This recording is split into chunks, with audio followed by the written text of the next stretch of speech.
പാലക്കാട് നടക്കുന്ന സംസ്ഥാന പട്ടയമേളയുടെ ഉദ്ഘാടനം മുഖ്യമന്ത്രി പിണറായി വിജയൻ നിർവഹിക്കുന്നു. അതിദരിദ്രരായി നമ്മുടെ സംസ്ഥാനത്തുണ്ടായിരുന്നു. അത് കുറച്ചു നാൾ മുമ്പ് തന്നെ അതിൽപ്പെട്ട 78% ആളുകളെയും അതിദാരിദ്ര്യമുക്തമാക്കി കഴിഞ്ഞു. ഇനി ബാക്കി നിൽക്കുന്നവരെ ഈ നവംബർ 1 പൂർണ്ണമായും അതിദരിദ്രാവസ്ഥയിൽ നിന്ന് മുക്തരാകും. അപ്പോ നമ്മുടെ രാജ്യം വരുന്ന നവംബർ 1 ഒരു കുടുംബവും അതിദരിദ്രാവസ്ഥയിലില്ലാത്ത ഒരു നാടായി ഈ കേരളം മാറും. ഇതാണ് നമ്മുടെ നാടിൻ്റെ പ്രത്യേകത. ഈ പ്രത്യേകത നമ്മുടെ നാടിന് മാത്രം അവകാശപ്പെടാൻ കഴിയുന്ന ഒന്നാണ് എന്ന് നാം ഓർക്കണം. ഇന്ത്യ വളരെ വിസ്തൃതമായ രാജ്യമാണല്ലോ. നിരവധി സംസ്ഥാനങ്ങളുണ്ട്. ഏതെങ്കിലും ഒരു സംസ്ഥാനത്തിൽ ഇത്തരമൊരു സാഹചര്യം നിലനിൽക്കുന്നുവെന്ന് അവകാശപ്പെടാനാവുമോ?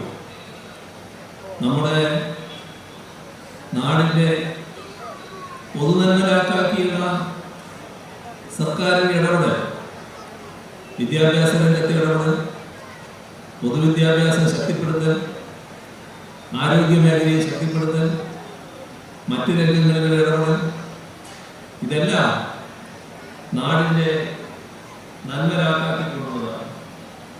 അതുപോലെ തന്നെയാണ് നാടിൻ്റെ വികസനം ഉറപ്പുവരുത്താനുള്ള നടപടികൾ. അതെല്ലാം മികവുറ്റ രീതിയിൽ തന്നെ നിർവഹിക്കാൻ നമുക്ക് കഴിയുകയാണ്. ക്ഷേമ വികസന രംഗങ്ങളിൽ നാം മാതൃകാപരമായ നടപടികൾ തുടരുമെന്നതാണ് ഈ ഘട്ടത്തിൽ ഉറപ്പു നൽകാനുള്ള കാര്യം. 9 വർഷം മുൻപ് നമ്മുടെ സംസ്ഥാനത്തിൻ്റെ നിലവിലുണ്ടായിരുന്ന സാഹചര്യവും ഇപ്പോഴത്തെ സാഹചര്യവും താരതമ്യപ്പെടുത്തിയാൽ എങ്ങനെ ലക്ഷക്കണക്കിന് കുടുംബങ്ങൾക്ക് മാറ്റം വന്നുവെന്ന് കാണാൻ പറ്റും. അതിലൊന്നാണ് ഭൂമിയുടെ അവകാശികളായി മാറുന്നത്. മറ്റൊന്നാണ് സ്വന്തമായി വീടിൻ്റെ ഉടമകളായി മാറുന്നത്. ഇവിടെ പട്ടയ മിഷനെ കുറിച്ച് പറഞ്ഞല്ലോ.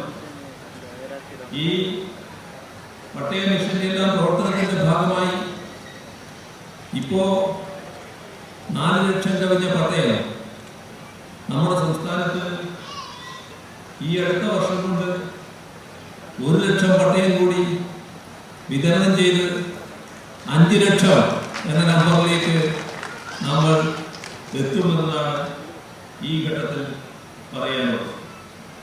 പട്ടയ മിഷന്റെ ഭാഗമായുള്ള കാര്യങ്ങൾ നേരത്തെ ബഹുമാന്യ അധ്യക്ഷയോട് പറഞ്ഞു കഴിഞ്ഞിട്ട് പട്ടയ അസംബ്ലികൾ ഏതെങ്കിലും തടസ്സങ്ങൾ പട്ടയ വിതരണത്തിനുണ്ടെങ്കിൽ ആ അസംബ്ലിയിൽ വെച്ച് ചർച്ച ചെയ്യാനും പരിഹരിക്കാനും കഴിയുകയാണ്. താലൂക്ക് തലത്തിലും ജില്ലാ തലത്തിലും പരിഹരിക്കാൻ കഴിയുന്ന വിഷയങ്ങൾ അവിടെ നിന്ന് തന്നെ പരിഹരിച്ച് മുന്നോട്ട് പോകുന്ന നിലയാണ് നാം സ്വീകരിക്കുന്നത്. ഇവിടെ പട്ടയ ഡാഷ്ബോർഡിനെ കുറിച്ച് പറയുകയുണ്ടായി. പട്ടയ ഡാഷ്ബോർഡിൽ സർക്കാർ തീരുമാനത്തിനായി സമർപ്പിക്കപ്പെടുകയായി. പരിഹരിക്കപ്പെടാതെ കിടന്ന ആയിരക്കണക്കിന് പട്ടയ പ്രശ്നങ്ങളാണ് പട്ടയ ഡാഷ്ബോർഡിലൂടെ പരിഹരിക്കപ്പെട്ടത്. അതോടൊപ്പം ഭൂരഹിതർക്കുള്ള ഭൂമി കണ്ടെത്താനുള്ള ശ്രമങ്ങൾ നടത്തിയ ഘട്ടത്തിൽ ഒരു കാര്യം പ്രത്യേകം ശ്രദ്ധയിൽപ്പെട്ടു. പല ഭൂമികളും തർക്കത്തിൽപ്പെട്ട് കിടക്കുന്നു.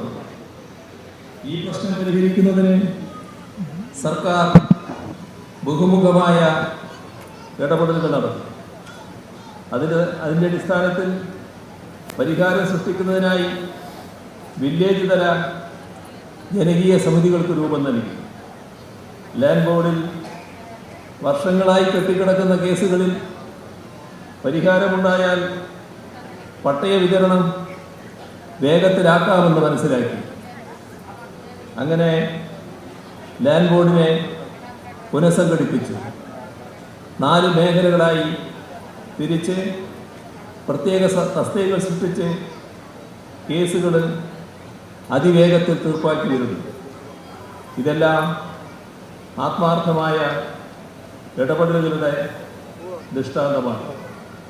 പതിറ്റാണ്ടുകൾ പഴക്കമുള്ള നിരവധി പട്ടയ പ്രശ്നങ്ങൾ കേരളത്തിൻ്റെ എല്ലാ ഭാഗത്തുമുള്ളവ ഈ ഘട്ടത്തിൽ പരിഹരിക്കപ്പെട്ടിട്ടുണ്ട് എന്നത് നാം ഓർക്കണം. അതേപോലെ തന്നെ നമ്മുടെ തിരുവനന്തപുരം ജില്ല ഭൂരഹിതരായ പട്ടികവർഗക്കാരില്ലാത്ത ഒരു ജില്ല, ആദ്യ ജില്ല എന്ന നിലയിലേക്ക് മാറിയിരിക്കുന്നു എന്നതും ഈ ഘട്ടത്തിൽ നാം കാണേണ്ടതാണ്. ആ മാതൃകയിൽ ആദിവാസി ഭൂപ്രശ്നങ്ങൾ പരിഹരിക്കാൻ തന്നെയാണ് സർക്കാർ ഉദ്ദേശിക്കുന്നത്. അതുമായി ബന്ധപ്പെട്ട കാര്യങ്ങൾ നേരത്തെ ഇവിടെ പറയുകയുണ്ടായി. എല്ലാവർക്കും ഭൂമി, എല്ലാ ഭൂമിക്കും രേഖ, എല്ലാ സേവനങ്ങളും സ്മാർട്ട്. ഇതാണ് സർക്കാരിൻ്റെ ആപ്തവാക്യം. എല്ലാവർക്കും പട്ടയം ലഭ്യമാക്കും. അതോടൊപ്പം ഭൂമിയുടെ രേഖകൾ കൃത്യമായി ലഭ്യമാക്കും. അതിനുള്ള നടപടികളെല്ലാം സ്വീകരിച്ചു വരികയാണ്. അതിനാണ് ഇവിടെ ഡിജിറ്റൽ റീസർവേ നടത്തുന്നത്, യൂണിക് തണ്ടപ്പേർ നടപ്പാക്കുന്നത്, ഈ പട്ടയം ലഭ്യമാക്കുന്നത്, വില്ലേജ് ഓഫീസുകളെ സ്മാർട്ട് വില്ലേജ് ഓഫീസുകളായി ഉയർത്തുന്നത്. ജനോന്മുഖമായ ഇത്തരം ഇടപെടലുകൾ നമ്മുടെ നാട്ടിലെ ജനങ്ങളെ കണ്ടുകൊണ്ട് സർക്കാർ നടത്തുന്നവയാണ്. നമ്മുടെ അർഹരായ എല്ലാവരിലും ക്ഷേമപ്രവർത്തനങ്ങളുടെ ഗുണഫലങ്ങൾ എത്തിക്കുക എന്നതാണ് സർക്കാർ ലക്ഷ്യമിടുന്നത്. സർക്കാരും ജനങ്ങളും തമ്മിലുള്ള ഇഴയടുപ്പം വർദ്ധിപ്പിക്കുന്നതിനുള്ള നടപടികൾ സ്വീകരിച്ചു വരുന്നു. ഇന്ന് ഭൂമിയുടെ അവകാശികളാകുന്ന ഈ ജില്ലയിലെ 9,000-ൽ പരം ആളുകളുണ്ട്. അവർക്കെല്ലാം നല്ലൊരു നാളെ നേർന്നുകൊള്ളുന്നു. ഇനി ഭൂമി ലഭ്യമാക്കാനുള്ളവർക്ക് കഴിയുന്നത്ര വേഗത്തിൽ പട്ടയം ലഭ്യമാക്കുമെന്ന ഉറപ്പും LDF സർക്കാരിന് വേണ്ടി ഇപ്പോൾ നൽകുകയാണ്. ഈ പട്ടയമേളയുടെ ഔപചാരികമായ ഉദ്ഘാടനം നിറഞ്ഞ സന്തോഷത്തോടെ നിർവഹിച്ചതായി അറിയിച്ചുകൊണ്ട് അവസാനിപ്പിക്കുന്നു. നിങ്ങൾക്കെൻ്റെ സ്നേഹാഭിവാദനം.